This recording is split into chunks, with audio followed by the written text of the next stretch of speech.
Friends IELTS writing task 2 ਦੇ ਵਿੱਚ ਸਭ ਤੋਂ ਇੰਪੋਰਟੈਂਟ ਐਂਡ ਫਸਟ ਜਿਹੜਾ ਕੰਮ ਅਸੀਂ ਕਰਨਾ ਹੁੰਦਾ ਹੈ that is to write an introduction. In the introduction we have to paraphrase the question. Paraphrase ਕਰਨਾ ਹੁੰਦਾ questions ਨੂੰ, ਇਹੀ ਬਹੁਤ ਸਾਰੇ ਸਟੂਡੈਂਟਸ ਦੇ ਲਈ ਇੱਕ ਪ੍ਰੋਬਲਮ ਰਹਿੰਦਾ because they don't know how to start, where to start, ਕਿ ਕਿੱਥੋਂ ਸਟਾਰਟ ਕਰੀਏ, ਕਿਵੇਂ ਸਟਾਰਟ ਕਰੀਏ.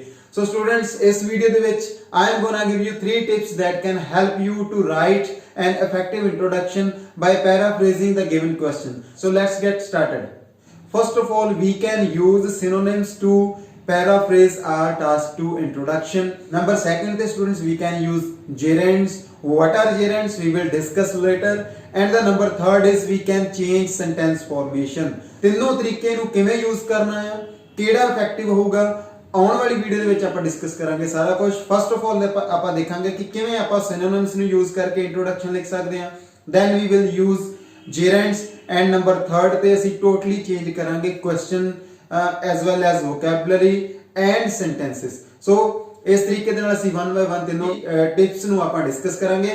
so let's get started with the first idea, that is using synonyms to rephrase our questions. first way ਸਾਡਾ ਹੈਗਾ ਕਿ ਆਪਾਂ ਯੂਜ਼ ਕਰਾਂਗੇ synonyms for paraphrase. synonyms ਨੂੰ ਯੂਜ਼ ਕਰਾਂਗੇ ਆਪਾਂ paraphrase ਕਰਨ ਦੇ ਲਈ. ਉਸ ਦੇ ਲਈ ਸਟੂਡੈਂਟਸ ਮੈਂ ਇੱਕ ਕੁਐਸਚਨ ਲਿਆ ਹੋਇਆ, ਫॉर ਐਗਜ਼ਾਮਪਲ ਪਹਿਲਾਂ ਅਸੀਂ ਕੁਐਸਚਨ ਦੇਖਾਂਗੇ, ਫਿਰ ਦੇਖਾਂਗੇ ਕਿਸ ਤਰੀਕੇ ਨਾਲ ਆਪਾਂ synonyms ਨੂੰ ਚੇਂਜ ਕਰਾਂਗੇ. ਸੋ ਪਹਿਲਾਂ ਆਪਾਂ ਕੁਐਸਚਨ ਦੇਖਦੇ ਹਾਂ. ਕੁਐਸਚਨ ਸਾਡਾ ਹੈਗਾ today more and more people use robots to do tasks at home and at work. ਇਹ ਸਾਡਾ ਹੈਗਾ ਕੁਐਸਚਨ ਸਟੂਡੈਂਟਸ ਕਿ ਅੱਜਕੱਲ ਜਾਂ ਅੱਜ ਕਹਿ ਲਈਏ ਆਪਾਂ ਜ਼ਿਆਦਾ ਤੋਂ ਜ਼ਿਆਦਾ ਲੋਕ ਰੋਬੋਟਸ ਨੂੰ ਯੂਜ਼ ਕਰਦੇ ਆ ਆਪਣੇ ਘਰ ਐਂਡ ਆਫਿਸ ਦੇ ਵਿੱਚ ਕੰਮ ਕਰਨ ਦੇ ਲਈ. is it a positive or negative development? ਇਹ ਤਾਂ ਸਾਡਾ ਸਟੂਡੈਂਟਸ ਕੁਐਸਚਨ ਦਾ ਆਨਸਰ ਹੋਊਗਾ. ਫਿਲਹਾਲ ਇੱਥੇ ਨਹੀਂ ਆਪਾਂ ਜਾਵਾਂਗੇ, ਅੱਜ ਦਾ ਸਾਡਾ ਕੰਮ ਸਿਰਫ ਹੈਗਾ ਪੈਰਾਫਰੇਜ਼ ਕਰਨਾ ਸਿੱਖਣਾ. ਸੋ ਇਸ ਕੁਐਸਚਨ ਨੂੰ ਕਿਸ ਤਰੀਕੇ ਨਾਲ ਪੈਰਾਫਰੇਜ਼ ਕਰਾਂਗੇ, ਇਸ ਦੇ ਲਈ ਆਪਾਂ ਅੱਜ ਯੂਜ਼ ਕਰਾਂਗੇ synonyms. synonyms ਬੇਸਿਕਲੀ ਹੁੰਦੇ ਕੀ ਹੈ, ਤੁਹਾਨੂੰ ਪਤਾ ਹੀ ਹੈ ਕਿ synonyms are words that mean almost same. ਕੁਝ ਇਸ ਤਰ੍ਹਾਂ ਦੇ ਵਰਡਸ ਹੁੰਦੇ ਆ ਜਿਹੜੇ ਇੱਕ ਦੀ ਜਗ੍ਹਾ ਤੇ ਦੂਸਰੇ ਵਰਡ ਨੂੰ ਅਗਰ ਆਪਾਂ ਯੂਜ਼ ਕਰੀਏ ਤੇ ਆਲਮੋਸਟ ਸੇਮ ਤਰ੍ਹਾਂ ਦਾ ਮੀਨਿੰਗ ਹੀ ਸਾਨੂੰ ਮਿਲਦਾ ਆ. ਸੋ ਓਵਰਆਲ ਗੱਲ ਕਰਾਂ ਤਾਂ ਸਟੂਡੈਂਟ ਇਹ ਸਾਰਾ ਸੈਕਸ਼ਨ ਜਿਹੜਾ ਵੋਕੈਬਲਰੀ ਦੇ ਨਾਲ ਰਿਲੇਟਡ ਹੈਗਾ. as much as vocabulary you know, you can paraphrase better with the synonyms. ਜਿੰਨੇ ਤੁਹਾਨੂੰ ਵੋਕੈਬਲਰੀ ਆਉਂਦੀ ਆ, ਜਿੰਨੇ ਤੁਹਾਨੂੰ synonyms ਆਉਂਦੇ ਆ, ਉਹਨਾਂ ਹੀ ਤੁਸੀਂ ਵਧੀਆ ਤਰੀਕੇ ਨਾਲ ਪੈਰਾਫਰੇਜ਼ ਕਰ ਸਕਦੇ ਆ. ਕਿਹੜੇ ਨੇ ਉਹ ਵਰਡ, ਕਿਵੇਂ ਆਪਾਂ ਯੂਜ਼ ਕਰਨਾ ਇਹਨਾਂ ਨੂੰ, ਸੋ ਦੇਖਦੇ ਹਾਂ ਹੁਣ ਆਪਾਂ ਵੀ ਕਿਵੇਂ synonyms ਜਿਹੜੇ ਆ ਇਸ ਇੰਟਰੋਡਕਸ਼ਨ ਨੂੰ ਪੈਰਾਫਰੇਜ਼ ਕਰਾਂਗੇ. ਜਿਵੇਂ ਕਿ ਕੁਐਸਚਨ ਆਪਾਂ ਆਲਰੇਡੀ ਪੜ੍ਹ ਚੁੱਕੇ ਸੀਗੇ, ਹੁਣ ਆਪਾਂ ਕੁਝ ਉਹਦੇ ਜਿਹੜੇ ਵਰਡਸ ਜਿਹੜੇ ਹੈਗੇ ਆ ਜਿਹੜੇ ਆਪਾਂ ਇਹਨਾਂ ਦੀ ਜਗ੍ਹਾ ਤੇ synonyms ਯੂਜ਼ ਕਰਾਂਗੇ ਉਹ ਲਿਖੇ ਹੋਏ ਆ, ਉਹਨਾਂ ਨੂੰ ਦੇਖ ਸਕਦੇ ਆ. ਜਿਵੇਂ ਕਿ ਨੰਬਰ ਫਸਟ ਤੇ ਸਾਡਾ ਵਰਡ ਸੀਗਾ ਟੁਡੇ. ਸੋ ਇੱਥੇ ਟੁਡੇ ਮੀਨਸ ਕਿ ਐਟ ਪ੍ਰੈਜ਼ੈਂਟ, ਇਹਦੇ ਲਈ ਆਪਾਂ ਨਾਊਡੇਜ਼ ਵੀ ਲਿਖ ਸਕਦੇ ਹਾਂ, ਐਟ ਪ੍ਰੈਜ਼ੈਂਟ ਵੀ ਲਿਖ ਸਕਦੇ ਹਾਂ, in the present scenario, in these days and many more words we have. ਕੋਈ ਵੀ ਤਰ੍ਹਾਂ ਦਾ ਉਹ ਵਰਡ ਜਿਹੜਾ ਸਾਨੂੰ ਅੱਜ ਦੀ ਪ੍ਰੈਜ਼ੈਂਟ ਦੀ ਗੱਲ ਕਰਦਾ ਉਹ ਇੱਥੇ ਯੂਜ਼ ਕੀਤਾ ਜਾ ਸਕਦਾ. ਨੰਬਰ ਸੈਕੰਡ ਤੇ students we have more and more people. so here we have the word for more and more people. sorry, more and more people ਦੇ ਲਈ we can say a large number of masses, a large number of individuals, an increasing number of individuals. ਇਸ ਤਰੀਕੇ ਦੇ ਨਾਲ ਆਪਾਂ ਕੁਝ ਵੀ word ਅਗਰ ਤੁਹਾਨੂੰ ਵੀ ਕੋਈ ਆਉਂਦਾ ਤੇ ਤੁਸੀਂ ਵੀ ਉਹਦਾ ਉਸ ਵਰਡ ਨੂੰ ਇਸ ਜਗ੍ਹਾ ਦੇ ਉੱਤੇ ਯੂਜ਼ ਕਰ ਸਕਦੇ ਹਾਂ ਜਿਹੜਾ ਕਿ ਆਪਾਂ ਡਾਇਰੈਕਟਲੀ ਹੀ ਰਿਪਲੇਸ ਕਰ ਦਵਾਂਗੇ. ਸੋ ਨੈਕਸਟ ਵਰਡ ਸੀਗਾ ਸਾਡਾ ਸਟੂਡੈਂਟਸ ਯੂਜ਼. ਤੇ ਯੂਜ਼ ਦਾ ਮੀਨਸ ਕੀ ਹੁੰਦਾ ਕਿ ਕਿਸੇ ਚੀਜ਼ ਨੂੰ ਯੂਜ਼ ਦੇ ਵਿੱਚ ਲੈ ਕੇ ਆਉਣਾ. ਉਹਦੇ ਲਈ ਆਪਾਂ ਯੂਜ਼ ਕਰ ਸਕਦੇ ਹਾਂ ਟੂ ਯੂਟਿਲਾਈਜ਼ ਕਰਨਾ. ਹਾਂ, ਕੁਝ ਯੂਟਿਲਾਈਜ਼ ਕਰਨਾ. then we have to take into use, and next word has that we have is to employ, and the last one is to depend or rely on. ਕਿਸੇ ਚੀਜ਼ ਦੇ ਉੱਤੇ ਡਿਪੈਂਡ ਹੋਣਾ ਜਾਂ ਰਿਲਾਈ ਕਰਨਾ, ਜਾਂ ਫਿਰ ਕਿਸੇ ਨੂੰ employ ਕਰਨਾ ਮੀਨਸ ਕਿ ਉਹਨੂੰ ਕੰਮ ਤੇ ਲਗਾਉਣਾ. ਸੋ ਇਹ ਵਰਡ ਅਸੀਂ ਯੂਜ਼ ਦੀ ਜਗ੍ਹਾ ਤੇ ਯੂਜ਼ ਕਰਾਂਗੇ. ਨੈਕਸਟ robots ਦੇ ਲਈ we can say technological machines, robotic machines, artificial human like machines. ਸੋ ਇਸ ਤਰ੍ਹਾਂ ਦੇ ਵਰਡਸ ਆਪਾਂ ਜਿਹੜੇ ਆ ਯੂਜ਼ ਕਰ ਸਕਦੇ ਆ. ਕੁਝ ਅਗਰ ਤੁਹਾਨੂੰ synonyms ਨਹੀਂ ਵੀ ਆਉਂਦੇ ਤੁਸੀਂ ਆਪਣੇ ਕੋਲ ਵਰਡ ਫਾਰਮ ਕਰ ਸਕਦੇ ਆ ਵਧੀਆ ਤਰੀਕੇ ਦੇ ਨਾਲ. Next we have word to do. to do ਦੇ ਲਈ ਆਪਾਂ ਯੂਜ਼ ਕੀਤਾ ਹੋਇਆ to perform or to complete or any other word that you know. and the next one is tasks. task ਦੇ ਲਈ ਆਪਾਂ ਯੂਜ਼ ਕੀਤਾ works, household chores ਜਾਂ office work, because we are given home and work ਜਿਹੜਾ ਕੰਮ ਦਾ ਦਿੱਤਾ ਹੋਇਆ, it means ਕਿ ਆਫਿਸ ਦੇ ਵਿੱਚ ਕੰਮ ਕਰਨ ਲਈ. ਸੋ ਇਸ ਤਰੀਕੇ ਦੇ ਵਰਡ ਆਪਾਂ ਇੱਥੇ ਯੂਜ਼ ਕਰਾਂਗੇ. ਨੈਕਸਟ ਸੋ ਇਹ ਸੀਗੇ ਸਾਡੇ ਸਟੂਡੈਂਟਸ ਜਿਹੜੇ ਵੋਕੈਬਲਰੀ ਆਪਾਂ ਯੂਜ਼ ਕਰਾਂਗੇ.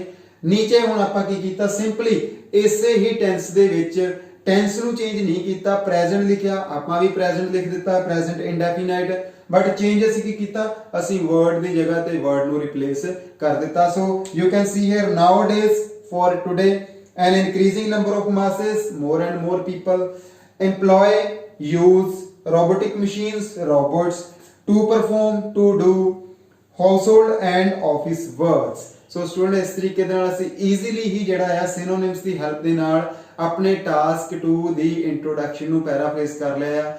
ਤੁਸੀਂ ਵੀਡੀਓ ਰੋਕ ਕੇ ਇਸ ਨੂੰ ਇੱਕ ਵਾਰੀ ਦੇਖ ਵੀ ਸਕਦੇ ਆ ਐਂਡ ਸਮਝ ਸਕਦੇ ਆ ਕਿ ਕਿਸ ਤਰੀਕੇ ਦੇ ਨਾਲ ਆਪਾਂ ਪੈਰਾਫਰੇਜ਼ ਕਰ ਸਕਦੇ ਆ with the help of synonyms in N easy way without thinking any of the other things.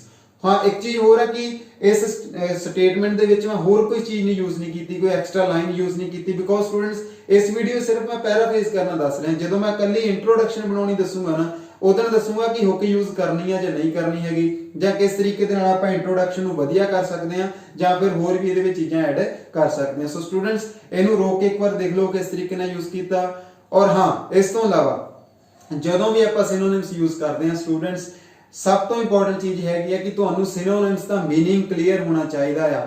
If you don't know the exact meaning, ਜੇਕਰ ਤੁਹਾਨੂੰ ਉਹਦਾ ਐਗਜ਼ੈਕਟ ਮੀਨਿੰਗ ਨਹੀਂ ਪਤਾ ਤੇ ਤੁਹਾਡਾ ਪੈਰਾਫਰੇਜ਼ ਗਲਤ ਹੋ ਸਕਦਾ ਹੈ।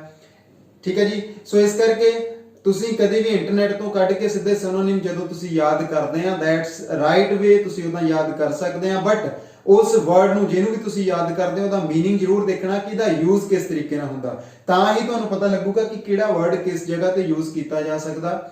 ਸੋ ਇਸ ਕਰਕੇ ਸਿਨੋਨਿਮਸ ਨੂੰ ਯੂਜ਼ ਕਰਦੇ ਹੋਏ you have to be careful and the second thing is you have to work on your vocabulary if you want to do this। ਅਗਰ ਤੁਸੀਂ ਇਹ ਕਰਨਾ ਤੇ ਤੁਹਾਨੂੰ ਆਪਣੀ vocabulary ਤੇ ਕੰਮ ਕਰਨਾ ਪੈਣਾ ਹੈ।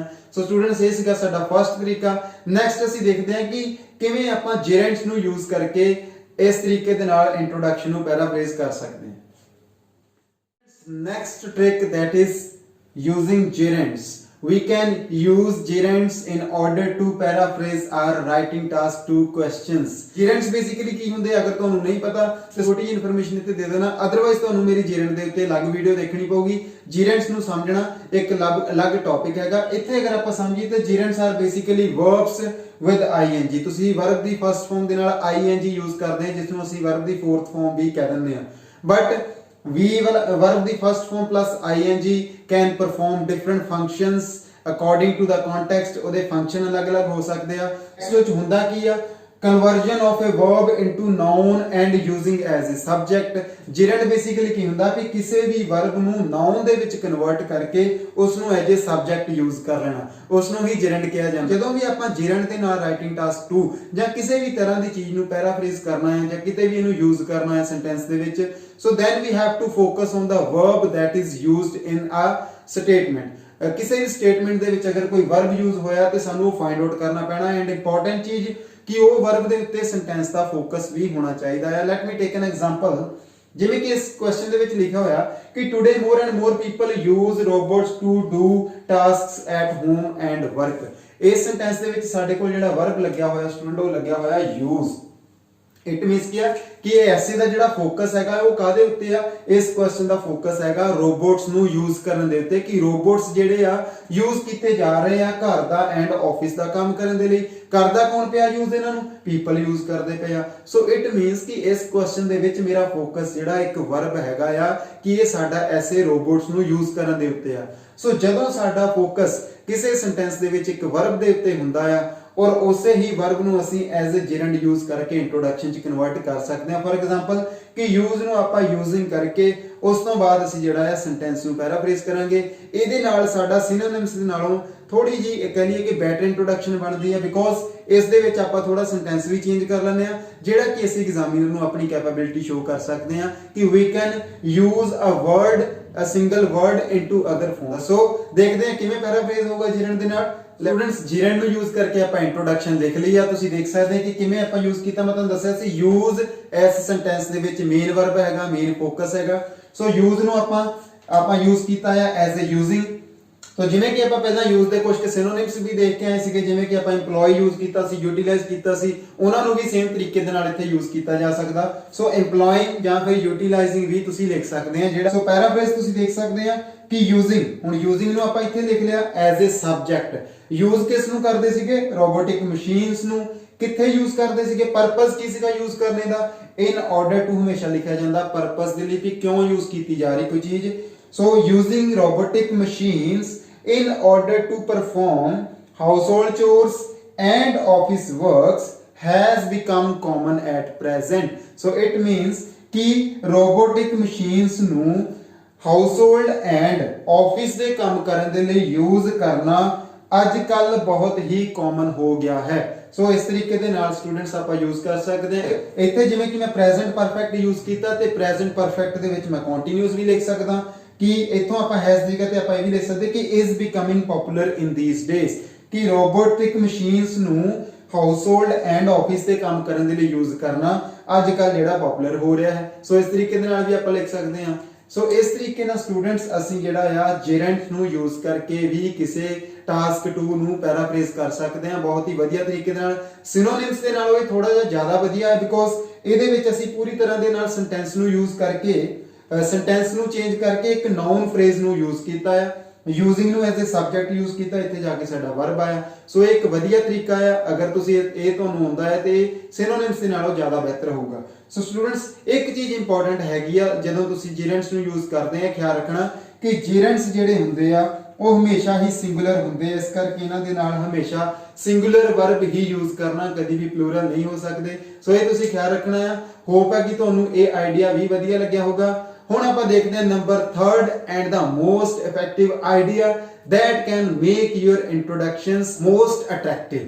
सो स्टूडेंट्स ये है number 3rd and most important trick that I believe it is the most if you want to achieve above 6 और 7 बैंड्स। अगर तुसी 6 प्लस 6.5 7 बैंड तक स्टूडेंट्स जाना चाਹੁੰਦੇ ਆ ਤੇ ਇਹ ਸਭ ਤੋਂ ਇੰਪੋਰਟੈਂਟ ਚੀਜ਼ ਹੈਗੀ ਹੈ। ਇਹਦੇ ਵਿੱਚ ਕੀ ਹੈਗਾ, ਇਸ ਟ੍ਰਿਕ ਦਾ ਨਾਮ ਮੈਂ ਰੱਖਿਆ ਹੈਗਾ ਪਲੇ ਵਿਦ ਗ੍ਰਾਮਰ, ਗ੍ਰਾਮਰ ਦੇ ਨਾਲ ਖੇਡਣਾ। ਕਿਵੇਂ ਆਪਾਂ ਗ੍ਰਾਮਰ ਦੇ ਨਾਲ ਖੇਡਾਂਗੇ, ਇਸ ਦੇ ਵਿੱਚ ਅਸੀਂ ਕੀ ਕਰ ਸਕਦੇ ਹਾਂ, ਚੇਂਜ ਸੈਂਟੈਂਸਸ, ਅਸੀਂ ਸੈਂਟੈਂਸਸ ਨੂੰ ਚੇਂਜ ਕਰ ਸਕਦੇ ਹਾਂ and show our capability of understanding and using grammatical structures।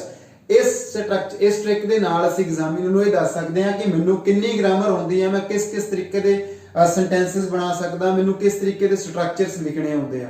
ਸੋ ਉਹਦੇ ਨਾਲ ਕੀ ਹੋਊਗਾ ਸਟੂਡੈਂਟਸ, ਜਿਵੇਂ ਕਿ ਤੁਹਾਨੂੰ ਪਤਾ ਹੀ ਆ ਕਿ ਸਾਨੂੰ ਹਾਇਰ ਬੈਂਡ ਦੇ ਲਈ different kind of sentences, variety of sentences use ਕਰਨੇ ਪੈਂਦੇ ਆ। ਸੋ ਜੇਕਰ ਫਸਟ ਇੰਪ੍ਰੈਸ਼ਨ ਹੀ ਤੁਹਾਡਾ ਕੰਪਲੈਕਸ ਸੈਂਟੈਂਸਸ ਦੇ ਨਾਲ, ਵੈਰਾਈਟੀ ਆਫ ਸੈਂਟੈਂਸਸ ਦੇ ਨਾਲ ਪਾਊਗਾ ਤੇ ਬਹੁਤ ਹੀ ਜ਼ਿਆਦਾ ਬੈਟਰ ਹੋਊਗਾ ਤੁਹਾਡੇ ਲਈ। ਸੋ ਇਸ ਦੇ ਵਿੱਚ ਅਸੀਂ ਤਿੰਨੋਂ ਚੀਜ਼ਾਂ ਹੀ ਇਨਕਲੂਡ ਕਰ ਲੈਣੀਆਂ, ਜੀਰੈਂਟਸ ਵੀ ਯੂਜ਼ ਕਰ ਸਕਦੇ ਹਾਂ, ਸਿਨੋਨਿਮਸ ਵੀ ਯੂਜ਼ ਕਰਾਂਗੇ ਐਂਡ ਨੰਬਰ 3rd ਦੇ ਸੈਂਟੈਂਸਸ ਨੂੰ ਵੀ ਚੇਂਜ ਕਰਾਂਗੇ। ਤਿੰਨੋਂ ਚੀਜ਼ਾਂ ਮਿਕਸ ਕਰਕੇ ਇੱਕ ਟ੍ਰਿਕ ਯੂਜ਼ ਕਰਾਂਗੇ। ਇੱਕ ਚੀਜ਼ ਹੋਰ ਸਟੂਡੈਂਟਸ, ਕੁਐਸਚਨਸ ਕਈ ਵਾਰੀ ਸਾਨੂੰ ਪ੍ਰੈਜ਼ੈਂਟ ਦੇ ਵਿੱਚ ਆਉਂਦੇ, ਜਿੱਦਾਂ ਇਹ ਕੁਐਸਚਨ ਪ੍ਰੈਜ਼ੈਂਟ ਦਾ ਹੈਗਾ। ਸੋ ਪ੍ਰੈਜ਼ੈਂਟ ਦੇ ਕੁਐਸਚਨ ਚੇਂਜ ਕਰਨ ਦੇ ਲਈ ਪ੍ਰੈਜ਼ੈਂਟ ਦੇ ਚਾਰੋਂ ਟੈਂਸ ਯੂਜ਼ ਕੀਤੇ ਜਾ ਸਕਦੇ ਆ, ਕਿਸੇ ਵੀ ਟੈਂਸ ਵਿੱਚ ਉਸ ਗੱਲ ਨੂੰ ਲਿਖਿਆ ਜਾ ਸਕਦਾ। ਇਸੇ ਤਰ੍ਹਾਂ ਅਗਰ ਕੁਐਸਚਨ ਪਾਸਟ ਦੇ ਵਿੱਚ ਹੈਗਾ ਤੇ ਪਾਸਟ ਦੇ ਲਈ ਆਪਾਂ ਪਾਸਟ ਦੇ ਕਿਸੇ ਵੀ ਟੈਂਸ ਨੂੰ ਯੂਜ਼ ਕਰਕੇ ਇੰਟਰੋਡਕਸ਼ਨ ਲਿਖ ਸਕਦੇ ਹਾਂ ਬੜੇ ਈਜ਼ੀ ਤਰੀਕੇ ਨਾਲ। ਇਸੇ ਤਰ੍ਹਾਂ ਜੇਕਰ ਫਿਊਚਰ ਦੇ ਵਿੱਚ ਹੋਵੇ ਤੇ ਫਿਊਚਰ ਦੇ ਅਲੱਗ-ਅਲੱਗ ਟੈਂਸਸ ਨੂੰ ਯੂਜ਼ ਕਰਕੇ ਵੀ ਇੰਟਰੋਡਕਸ਼ਨ ਲਿਖੀ ਜਾ ਸਕਦੀ ਹੈ। ਕਿਵੇਂ ਯੂਜ਼ ਕਰਨੀ ਇਸ ਟ੍ਰਿਕਸ, ਇਸ ਟ੍ਰਿਕ ਨੂੰ ਚਲੋ ਆਪਾਂ ਦੇਖਦੇ ਹਾਂ ਕਿ ਕਿਵੇਂ ਇਸੇ ਹੀ ਕੁਐਸਚਨ ਨੂੰ ਆਪਾਂ ਅਲੱਗ ਸੈਂਟੈਂਸ ਦੇ ਵਿੱਚ ਪੈਰਾਫ੍ਰੇਜ਼ ਕਰਾਂਗੇ। ਜੋ ਵੀ ਗੱਲ ਇਸ ਕੁਐਸਚਨ ਦੇ ਵਿੱਚ ਕਹੀ ਆ ਉਹਨੂੰ ਕਹਿਣ ਦੇ ਲਈ ਅਸੀਂ ਦੋ ਅਲੱਗ-ਅਲੱਗ ਸੈਂਟੈਂਸਸ ਯੂਜ਼ ਕੀਤੇ ਆ ਸੇਮ ਗੱਲ ਕਰਨ ਦੇ ਲਈ। ਕਿਵੇਂ ਯੂਜ਼ ਕੀਤਾ ਉਹਨਾਂ ਨੂੰ ਆਪਾਂ ਦੇਖ ਸਕਦੇ ਹਾਂ। फस्ट मैं स्टूडेंट्स यूज किया प्रेजेंट कंटीन्यूअस दा पैसिव वॉइस। मैं तुहानू दस्सिया कि प्रेजेंट दा तुसी कोई भी टेंस यूज कर सकते हैं जदों तुहाडी स्टेटमेंट प्रेजेंट दे विच आ। सो मैं प्रेजेंट कंटीन्यूअस दा पैसिव यूज कर रहे हैं। की लिखिया आपां, robotic machines are being employed in offices as well as homes in order to sorry इत्थे मैं परफॉर्म भुल गया, इत्थे परफॉर्म लगूगा, in order to perform every single task whether it is cleaning or assembling cars on an assembly line। Answer ਦੇ ਵਿੱਚ ਮੈਂ ਥੋੜਾ ਜਿਹਾ ਐਕਸਪੈਂਡ ਕਰ ਦਿੱਤਾ ਉਸ ਗੱਲ ਨੂੰ ਕਿ ਉਹਨੇ ਸਾਨੂੰ ਸਿਰਫ ਆਫਿਸ ਐਂਡ ਹੋਮਸ ਕਿਹਾ ਸੀਗਾ, ਬਟ ਹੋਮਸ ਦੇ ਵਿੱਚ ਜਿੱਦਾਂ ਦੇ ਕੰਮ ਹੁੰਦੇ ਆ ਉਹਨੂੰ ਇੱਥੇ ਐਕਸਪਲੇਨ ਕਰਤਾ, ਐਂਡ ਫੈਕਟਰੀਜ਼ ਦੇ ਵਿੱਚ ਜਾਂ ਫਿਰ ਆਫਿਸਿਸ ਦੇ ਵਿੱਚ, ਕੰਪਨੀਆਂ ਦੇ ਵਿੱਚ ਜਿੱਦਾਂ ਦੇ ਕੰਮ ਆ ਉਸ ਸਟੇਟਮੈਂਟ ਨੂੰ ਮੈਂ ਥੋੜਾ ਵਾਈਡ ਰੇਂਜ ਦੇ ਉੱਤੇ ਲੈ ਕੇ ਇਹਨੂੰ ਵਧੀਆ ਤਰੀਕੇ ਨਾਲ ਪੈਰਾਫ੍ਰੇਜ਼ ਕੀਤਾ कि रोबोटिक मशीन्स ਜਿਹੜੀਆਂ ਆ ਉਹਨਾਂ ਨੂੰ ਇੰਪਲੋਏ ਕੀਤਾ ਜਾ ਰਿਹਾ ਹੈ ਆਫਿਸਿਸ ਦੇ ਵਿੱਚ ਐਸ ਵੈਲ ਐਸ ਹੋਮਸ ਦੇ ਵਿੱਚ in order to perform every single task, ਹਰ ਇੱਕ ਟਾਸਕ ਕਰਨ ਦੇ ਲਈ। ਵੈਦਰ ਚਾਹੇ ਕਹਿੰਦਾ ਇਹ ਕਲੀਨਿੰਗ ਹੈਗੀ ਆ, ਬੇਸ਼ੱਕ ਇਹ ਅਸੈਂਬਲੀ ਲਾਈਨਸ ਦੇ ਵਿੱਚ ਕਾਰਾਂ ਨੂੰ ਅਸੈਂਬਲ ਕਰਨ ਦਾ ਕੰਮ ਹੈਗਾ। ਸੋ ਇਸ ਤਰੀਕੇ ਦੇ ਨਾਲ ਸਟੂਡੈਂਟਸ ਤੁਸੀਂ ਟੈਂਸ ਨੂੰ ਯੂਜ਼ ਕਰਕੇ ਵੋਕੈਬਲਰੀ ਵਿੱਚ ਸਿਨੋਨਿਮਸ ਵੀ ਯੂਜ਼ ਕੀਤੇ ਆ, ਮੈਂ ਕੰਪਲੈਕਸ ਸੈਂਟੈਂਸ ਵੀ ਯੂਜ਼ ਕੀਤੇ ਆ, ਕੰਟੀਨਿਊਅਸ ਵੀ ਯੂਜ਼ ਕੀਤਾ, ਮਿਕਸ ਕਰਕੇ ਇੱਕ ਸੈਂਟੈਂਸ ਜਿਹੜਾ ਆਪਾਂ ਬਣਾਤਾ ਕੰਪਲੈਕਸ ਸੈਂਟੈਂਸ ਸਾਡਾ ਬਣ ਗਿਆ ਇਹਦੇ ਨਾਲ। ਸੋ ਥੋੜੀ ਬਹੁਤ ਹੀ ਪਹਿਲੇ ਨਾਲੋਂ ਇਫੈਕਟਿਵ ਲੱਗੂਗੀ ਤੁਹਾਨੂੰ। ਦੂਸਰਾ ਜਿਹੜਾ ਯੂਜ਼ ਹੈਗਾ ਇਹਦੇ ਵਿੱਚ ਸਟੂਡੈਂਟਸ ਅਸੀਂ ਯੂਜ਼ ਕੀਤਾ present perfect tense. Present perfect ਦੇ ਨਾਲ ਕਿਵੇਂ ਯੂਜ਼ ਕੀਤਾ, ਇਸ ਦੇ ਵਿੱਚ ਵੀ ਥੋੜੀ ਜਿਹੀ ਐਕਸਟਰਾ ਇਨਫੋਰਮੇਸ਼ਨ ਮੈਂ ਪਾਤੀ ਹੈ, ਕਿਵੇਂ ਆਪਾਂ ਇੰਟਰੋਡਕਸ਼ਨ ਨੂੰ ਹੋਰ ਵੀ ਵਧੀਆ ਕਰ ਸਕਦੇ ਹਾਂ। ਤੁਸੀਂ ਦੇਖ ਸਕਦੇ ਹਾਂ technological advancements have brought revolution in every sphere of life. ਜ਼ਿੰਦਗੀ ਦੇ ਹਰ ਖੇਤਰ ਦੇ ਵਿੱਚ ਟੈਕਨੋਲੋਜੀਕਲ ਐਡਵਾਂਸਮੈਂਟਸ ਨੇ ਕ੍ਰਾਂਤੀ ਲੈ ਆਂਦੀ ਹੈ, ਚੇਂਜ ਕਰ ਦਿੱਤਾ ਹੋਇਆ ਹੈ ਇਸ ਸਮੇਂ ਦੇ ਵਿੱਚ। ਇਨ ਪਾਰਟਿਕੂਲਰ ਕਿਉਂ ਲਗਾਇਆ, ਕਿਉਂਕਿ ਮੈਂ ਆਪਣੇ ਕੁਐਸਚਨ ਤੇ ਫੋਕਸ ਕਰਨਾ। ਇਨ particular what is more interesting is that ਸਭ ਤੋਂ ਜ਼ਿਆਦਾ ਇੰਟਰਸਟਿੰਗ ਕੀ ਹੈਗਾ ਆ, ਉਹ ਇਹ ਹੈਗਾ ਆ ਕਿ robotic machines have taken over manual workforce not only in offices but in homes also। It means ਕਿ ਜਿਹੜੀ ਖਾਸ ਗੱਲ ਹੈਗੀ ਆ ਟੈਕਨੋਲੋਜੀ ਦੀ ਉਹ ਇਹ ਹੈਗੀ ਆ ਕਿ ਰੋਬੋਟਿਕ ਮਸ਼ੀਨਸ ਜਿਹੜੀਆਂ ਆ ਉਹ ਟੇਕ ਓਵਰ ਕਰ ਚੁੱਕੀਆਂ। ਮੀਨਸ ਕੀ ਆ, ਉਸ ਦੀ ਜਗ੍ਹਾ ਤੇ ਉਹ ਆ ਗਈਆਂ। ਕਿਹਦੀ ਜਗ੍ਹਾ ਤੇ? ਮੈਨੂਅਲ ਵਰਕਫੋਰਸ, ਜਿਹੜਾ ਅਸੀਂ ਕੰਮ ਹੱਥਾਂ ਨਾਲ ਕਰਦੇ ਸੀਗੇ ਉਹਦੀ ਜਗ੍ਹਾ ਜਿਹੜੀ ਆ ਹੁਣ ਰੋਬੋਟਿਕ ਮਸ਼ੀਨਸ ਨੇ ਲੈ ਲਈ ਆ। Not only in offices but in homes also. ਸਿਰਫ ਆਫਿਸਿਸ ਦੇ ਵਿੱਚ ਹੀ ਨਹੀਂ, ਘਰਾਂ ਦੇ ਵਿੱਚ ਵੀ ਸਾਡਾ ਜਿਹੜਾ ਆ ਰੋਬੋਟਿਕ ਮਸ਼ੀਨਸ ਨੇ ਟੇਕ ਓਵਰ ਕਰ ਲਿਆ, ਚਾਰਜ ਲੈ ਲਿਆ। ਸੋ ਸਟੂਡੈਂਟਸ ਇਹ ਸੀਗਾ ਪ੍ਰੈਜ਼ੈਂਟ ਪਰਫੈਕਟ ਦੇ ਨਾਲ।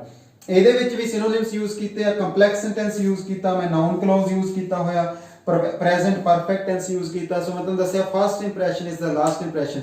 ਪਹਿਲੇ ਹੀ ਇੰਟਰੋਡਕਸ਼ਨ, ਪਹਿਲੇ ਹੀ ਸੈਂਟੈਂਸ ਨੂੰ ਕੰਪਲੈਕਸ ਬਣਾਉਂਗੇ, ਵੋਕੈਬਲਰੀ ਸ਼ੋ ਕਰੂੰਗੇ ਤੇ ਤੁਹਾਡਾ ਜਿਹੜਾ ਇੰਪ੍ਰੈਸ਼ਨ ਹੈ ਐਗਜ਼ਾਮੀਨਰ ਤੇ ਬਹੁਤ ਜ਼ਿਆਦਾ ਵਧੀਆ ਪਾਊਗਾ as compared to using only synonyms. ਕੱਲੇ ਸਿਨੋਨਿਮਸ ਯੂਜ਼ ਕਰਨ ਦੇ ਨਾਲੋਂ ਇਸ ਚੀਜ਼ ਨੂੰ ਅਗਰ ਯੂਜ਼ ਕਰੋਗੇ ਤਾਂ ਸਟੂਡੈਂਟ ਤੁਸੀਂ ਪੱਕਾ ਜਿਹੜਾ 7 ਬੈਂਡ ਤੱਕ ਆਪਣੀ ਰਾਈਟਿੰਗ ਨੂੰ ਲੈ ਕੇ ਜਾ ਸਕਦੇ ਆ। ਇਹ ਹੋਣਾ ਸਾਰਾ ਕੁਝ ਕਿਦਾਂ? ਇਹ ਹੋਣਾ ਸਟੂਡੈਂਟਸ ਪ੍ਰੈਕਟਿਸ ਦੇ ਨਾਲ।